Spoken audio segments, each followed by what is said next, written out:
किसान मित्रों नमस्कार। किसान मित्रों, आज हम इस वीडियो के माध्यम से महोगनी की खेती के विषय में आपको जानकारी देने वाले हैं कि अगर आप महोगनी की खेती कर रहे हैं तो उसमें कौन कौन सी सावधानियां बरतना और क्या क्या ध्यान देना जरूरी है। इसी संदर्भ में इस वीडियो के माध्यम से हम आपसे बात करेंगे। किसान मित्रों, इससे पहले आप सभी लोगों से रिक्वेस्ट है कि अगर आपने अपने चैनल किसान समृद्धि जीवन को सब्सक्राइब नहीं किया है तो ज़रूर सब्सक्राइब कर लीजिए, बेल आइकन को प्रेस कर लीजिए। वीडियो अगर आपको अच्छी लगे तो वीडियो को लाइक करें और अन्य के लोगों तक जरूर पहुंचाएं, जिससे आपके माध्यम से अन्य लोगों को भी यह जानकारी प्राप्त हो सके। किसान मित्रों, सबसे पहले हम ये जान लेते हैं कि महोगनी क्या चीज़ है। महोगनी एक्चुअली में साउथ अफ्रीकन ट्री है और जिसका देश दुनिया में बहुत ज़्यादा डिमांड है। महोगनी को वेदों में महागुनी के नाम से जानते हैं, जिसके गुणों की कोई काउंटिंग नहीं है। महोगनी का एक एक अंग अंग कीमती है। सबसे पहले इसकी लकड़ी दुनिया की सबसे महंगी लकड़ी कहलाती है। किसान मित्रों, जो हाई क्वालिटी का जो फर्नीचर बनता है, जो बहुत अच्छा क्वालिटी का जो फर्नीचर बनता है, वो महोगनी की लकड़ी से बनाई जाती है। बंदूक के बट्टे बनाई जाती हैं, इसके बाद भूकंप रोधी मकान बनाए जाते हैं, समुद्री जहाज़ें बनाई जाती हैं। तो बहुत सारे औद्योगिक क्षेत्र में इसका प्रयोग होता है। जैसे खेल के सामान बनाए जाते हैं, जो अच्छे क्वालिटी के वाद्य यंत्र आते हैं, गिटार हारमोनियम वगैरह के, तो इसी से बनाए जाते हैं। इस प्रकार से बहुत सारी चीज़ों में महोगनी का उपयोग होता है। तो हमारे किसान मित्र, अगर आप लोग चाहें तो आप अपने खेत की मेड़ में चारों तरफ बाउंड्री में आप महोगनी के पौधे की आप रोपाई कर सकते हैं। इससे एक बड़ा फायदा ये होगा कि आपको एक इन्वेस्टमेंट के रूप में महोगनी से लाखों लाखों नहीं बल्कि करोड़ों रुपए आप प्राप्त कर सकते हैं। और सबसे बड़ी चीज़ ये है कि आप अगर किनारे किनारे खेत की मेड़ में लगाते हैं तो बहुत बढ़िया तरीके से आप फसल आप अपनी ले सकते हैं, क्योंकि फसल को ये कोई भी तरीके से प्रभावित नहीं करता है। तो किसान मित्रों, जो है आप जो है महोगनी ज़रूर आप अपने खेत की मेड़ में लगाइए, पड़ती भूमि में लगाइए, अच्छी भूमि में भी आप लगा के, और बीच में आप इंटरक्रॉप की फसल भी आप ले सकते हैं। जैसे गेहूं की खेती कर सकते हैं, चने की खेती कर सकते हैं, और भी अन्य खेती आप कर सकते हैं जिसमें पानी ना भरे। तो किसान मित्रों, आज महोगनी का जो रेट है वो 2000 से 2200 रुपये घन फीट चल रहा है, और एक पौधे से आपको 15 से 20 घन फीट लकड़ी मिल जाती है। 10-12 साल में पौधा तैयार हो जाता है अगर आप अच्छी क्वालिटी का हाइब्रिड का पौधा लगाते हैं। और एक पौधा से आपको जो है 30 से 35 हज़ार रुपये की अर्निंग मिल जाती है। यानी अगर आप 1000 पौधे लगा दिए तो 3 करोड़ के ऊपर आपकी इनकम होती है। तो किसान मित्रों, अगर आप खेती कर रहे हैं तो खेती के साथ साथ आप महोगनी की खेती जो है ज़रूर करें। किसान मित्रों, अब हम आगे जान लेते हैं, अगर आप महोगनी की खेती कर रहे हैं तो कौन कौन सी सावधानियों आपको बरतना और क्या क्या आपको ध्यान देना चाहिए।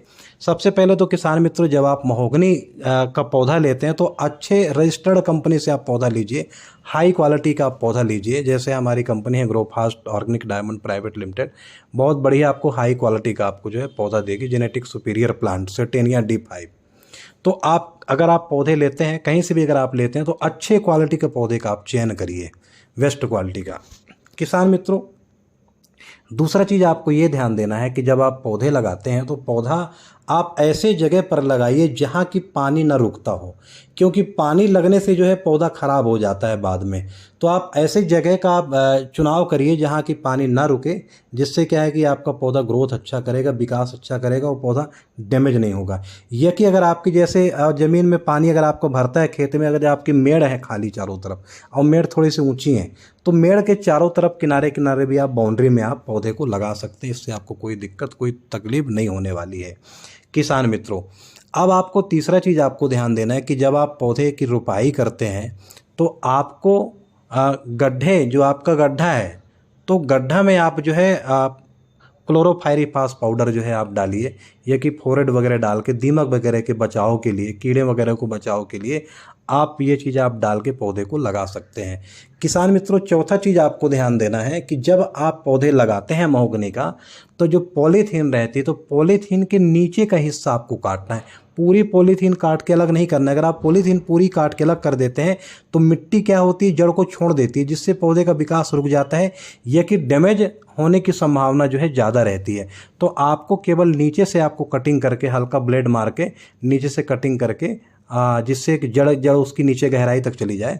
तो इस प्रकार से आपको पौधा आपको लगाना है। किसान मित्रों, आपको पांचवा चीज़ आपको जो है ध्यान देने की बात है, जब आप पौधे लगाते हैं तो उस समय आपको ये विशेष आपको ध्यान देना है कि पौधे को ज़्यादा दबाना नहीं, पूरा तने को नहीं दबा देना है। जितनी पॉलीथीन के ऊपर मिट्टी रहती है, जितना पॉलीथीन में मिट्टी रहती है उतना ही उसको ज़मीन के अंदर डालना है। और बाकी ऊपर का भाग जो है, जितना ज़मीन मिट्टी पॉलीथीन के ऊपर दिख रहा है उतना भाग ऊपर दिखना चाहिए। ये आपको विशेष ध्यान देना है। बहुत सारे किसान भाई क्या करते हैं कि ज़मीन में बहुत ज़्यादा नीचे तक जो है गड्ढे में पौधे को डाल देते हैं, जिससे उसका तना सड़ जाता है और पौधा आपका डैमेज हो जाता है। तो ये आपको जो है विशेष आपको ध्यान देने की ज़रूरत है। किसान मित्रों, इसके बाद आपको जो है, आपके पास अगर पानी की उपलब्धता हो तभी आप पौधे लगाइए। अगर आपके पास पानी का साधन नहीं है तो पौधे मत लगाइए, क्योंकि आपकी ज़मीन के हिसाब से आपको जो है समय समय पर आपको जो है पानी देते रहना चाहिए। आपकी ज़मीन कैसी है, अगर काली मिट्टी वाला एरिया है जहाँ ज़्यादा दिन तक पानी रुका रहता है तो आप 20-25 दिन में, 30 दिन में पानी दे सकते हैं। अगर आपका दोमट बलुई मिट्टी है तो हर सप्ताह में 15 दिन में पानी दे सकते हैं। और अगर आपका थोड़ा रेतीली एरिया है तो आपको सप्ताह में एक बार पानी देना चाहिए। तो आपकी ज़मीन आपको बताएगी, पौधा आपको बताएगा कि मेरे को कितने दिन में पानी देने की ज़रूरत है। उस हिसाब से आप जो है पानी आप पौधे को दीजिए। किसान मित्रों, और एक बड़ा चीज़ है कि पौधा लगाने के बाद क्या होता है कि पौधे के किनारे से नीचे से अन्य भी शाखाएं जो है निकलती हैं। तो क्या करना है कि पौधे को कैंची से, जो पौधे काटने वाली कैंची आती है उससे आपको कटिंग कर देना है। केवल एक स्टेप रहना चाहिए, जो एक सिंगल पौधा वही रहना चाहिए। अगर नीचे से कोई किनारे से जो शाखाएं आ रही हैं उसको आपको हटाना है। नहीं क्या होगा कि 2-2, 3-3 हो जाएगा, एक पेड़ के किनारे किनारे 3-3 हो जाएंगे, 4-4 हो जाएंगे, जिससे क्या होगा जो मेन स्टेप है उसका विकास रुक जाएगा और जो सारे जो तने हैं किनारे किनारे उसमें सभी बढ़ने लगेंगे। तो आपको एक ही आपको जो है एक स्टेप आपको रखना है, बाकी अलग अलग जो शाखाएं हैं इनको आपको निकाल देना है। किसान मित्रों, और एक आपको विशेष ध्यान आपको देने की ज़रूरत है कि आप जो है समय समय पर खाद दवाइयों का प्रयोग करते रहिए। ज़्यादातर हो सके तो अगर आपके पास गोबर की सड़ी गली हुई 2 साल 3 साल की पुरानी खाद है उसको आप दीजिए। बहुत सारे किसान भाइयों का कमेंट्स आता है कि खाद जो है हम ये गीला डाल दिए, जो नया खाद है उससे क्या होता है पौधा डैमेज हो जाता है। तो अभी का जो खाद है उसको आप मत डालिए। जो आपका पुराना कम से कम 2 साल 3 साल का पुराना खाद है उसी को आप जो है आप यूज करिए। अगर आप ध्यान देंगे तो आपका पौधा डैमेज नहीं होगा, अब मरेगा नहीं। किसान मित्रों, अब आपको एक विशेष ध्यान देना है। अगर पौधा आपका बड़ा हो जाता है और बड़ा होने के बाद क्या होता है कि उसमें बहुत सारे कीटाणु लगते हैं, चींटियाँ वगैरह लगती हैं, इल्लियाँ वगैरह लगती हैं, तो समय समय पर जो है आपको मार्केट से आपका जो कृषि जो केंद्र रहते हैं तो उनसे आप संपर्क करके आप अच्छी कीटनाशक दवाई ले सकते हैं। जैसे चीटा वगैरह लग जाते हैं तो चीटा क्या होता है मेन कोपल को काट देता है, जिससे क्या होता है वहाँ से पौधा जो है शाखाएं फोड़ने लगता है। तो आपको ये विशेष आपको ध्यान देना है कि आपको कोई भी कीटनाशक लेके, जो उसमें कीट लग रहे हैं उसके हिसाब से कीटनाशक लेके और उसका स्प्रे करेंगे, जिससे आपका जो है पौधा आपका ग्रोथ सीधे जाएगा और पौधे का विकास अच्छा होगा। किसान मित्रों, एक बड़ा चीज़ हम जान लेते हैं कि जब पौधा आपका थोड़ा बड़ा हो जाता है, 5 फीट 6 फीट का हो जाता है, तो बहुत सारे किसान मित्र क्या करते हैं उसकी कटिंग छटिंग कर देते हैं, उसके पत्ते झाड़ देते हैं, पत्ते तोड़ देते हैं, जिससे क्या होता है प्रकाश संश्लेषण की क्रिया रुक जाती है। तो इससे आपको ये विशेष आपको ध्यान देना है कि आपको पौधे की कटिंग छटिंग नहीं करना है। पौधा जिस हाल में उसी हाल में आप रहने दीजिए और पत्ते वगैरह आप मत तोड़िए। तो किसान मित्रों, अगर आपको यह जानकारी अच्छी लगी हो तो आप वीडियो को जरूर लाइक करिए। चैनल को अगर आपने सब्सक्राइब नहीं किया है तो जरूर सब्सक्राइब कर लीजिए, बेल आइकन को प्रेस कर दीजिए और अन्य किसानों तक जरूर आप वीडियो को शेयर करिए, जिससे अन्य किसानों को भी है जानकारी आपके माध्यम से प्राप्त हो सके। ओके मेरे किसान मित्रों, वीडियो देखने के लिए बहुत बहुत धन्यवाद।